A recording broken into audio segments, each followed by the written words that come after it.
Hello दोस्तों, मैं कमलेश मौर्य आपका स्वागत करता हूं। उम्मीद करता हूं स्वस्थ होंगे, मस्त होंगे और अपने पढ़ाई को आप बेहतरीन तरीके से कर रहे होंगे।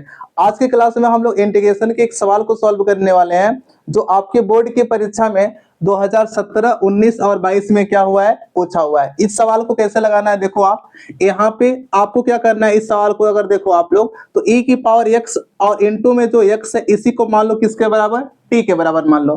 तो यहाँ पे मानता हूं कि e की पावर x और इनटू में x जो है वह t के बराबर है। अब यहाँ पे दोनों पक्षों का क्या करो, x के सापेक्ष डिफरेंशिएशन करो। तो यहाँ पे डिफरेंशिएशन करोगे तो यहाँ पे तुमको दो फंक्शन दिखाई दे रहे हैं। तो इसका फर्स्ट फंक्शन और सेकंड फंक्शन का जो रूल होता है उस रूल से करो यहाँ पे। तो फर्स्ट फंक्शन सेकंड का डिफरेंशिएशन, तो x का करोगे तो 1 हो जाएगा। फिर सेकेंड फंक्शन और फर्स्ट का डिफरेंशिएशन, तो e की पावर x का कितना होता है, e की पावर x होता है। और यहाँ पे बताओगे क्या, dx और इक्वल टू क्या हो जाएगा, dt हो जाएगा।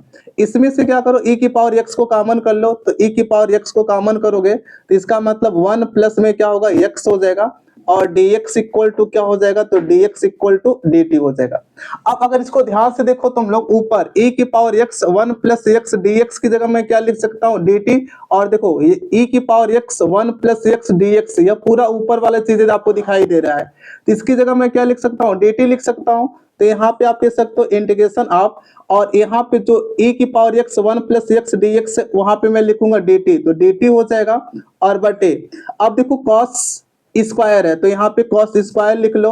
अब देखो e की पावर x और इनटू में x को क्या माने हो, t माने हो, तो यहाँ पे क्या होगा, t हो जाएगा। और तुमको पता है कि 1 upon cos square x equal to क्या होता है, sec स्क्वायर x होता है। तो यहाँ पे इसको लिखोगे तुम लोग क्या, sec स्क्वायर t और क्या हो जाएगा, dt। और तुमको पता है कि जो sec स्क्वायर x का डिफरेंस और क्या कहते हैं इंटीग्रेशन होता है वो क्या होता है, tan x होता है। तो इसका मतलब यहाँ पे क्या बताओगे, tan t और प्लस में क्या बताओगे, c। अब इसके बाद क्या करो कि जो tan यहाँ पे t है, t की वैल्यू यहाँ पे पुट अप करो। तो t किसके बराबर है, e की पावर x इनटू में x के बराबर है। तो यहाँ पे लिख सकते हो e की पावर x और इनटू में x और प्लस में क्या हो जाएगा, c। यही आपका क्या हो जाएगा, इंटीग्रेशन हो जाएगा सवाल का, ठीक ना। अब बस इस तरीके से आपको सवाल को लगाना था। अगर आपको यह वीडियो अच्छी लगी हो तो इस कंडीशन में आपको वीडियो को लाइक करना है। जो चैनल है इस चैनल को क्या करना है, सब्सक्राइब करना है। धन्यवाद।